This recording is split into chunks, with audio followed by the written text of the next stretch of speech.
Student, आज बात करेंगे स्वामी विवेकानंद जी की, जो पूरे विश्व के यूथ के लिए इंस्पिरेशन है। उन्होंने कहा, arise, awake and stop not till the goal is reached.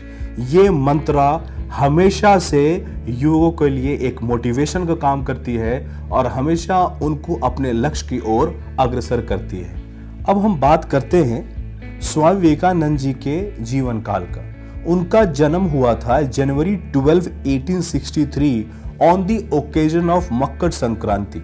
इनके पिताजी श्री विश्वनाथ जी एक सक्सेसफुल अटॉर्नी थे। इसके साथ ही उनके समाज में एक बहुत बड़ा ओहदा था। स्वामी विवेकानंद की जो माता जी थी वो भगवान में विश्वास करने वाली महिला थी और जिसका बहुत बड़ा इम्पैक्ट उनके पुत्र यानी स्वामी विवेकानंद पर देखा जाता है। स्वामी विवेकानंद का जीवन, पूरा ही जीवन हमारे लिए एक मार्गदर्शन का काम करता है।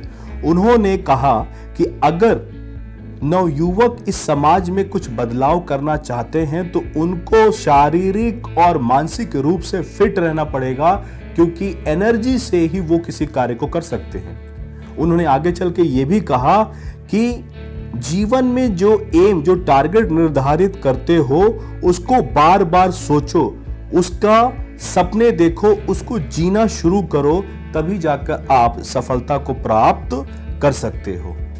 आगे चलकर हम देखते हैं कि वो देश विदेश जाते हैं और सबसे इंपॉर्टेंट उनका वो स्पीच जो कि वो इंडियन कल्चर, इंडियन रिलीजन के बारे बताते हैं इन शिकागो सितंबर 11, 1893।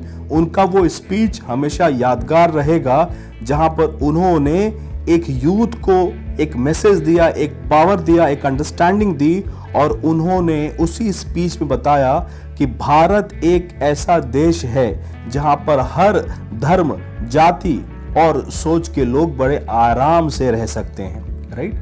उन्होंने अपने दृष्टिकोण से एक बात बताई कि भारत पूरे विश्व को रास्ता दिखा सकता है with the power of yoga.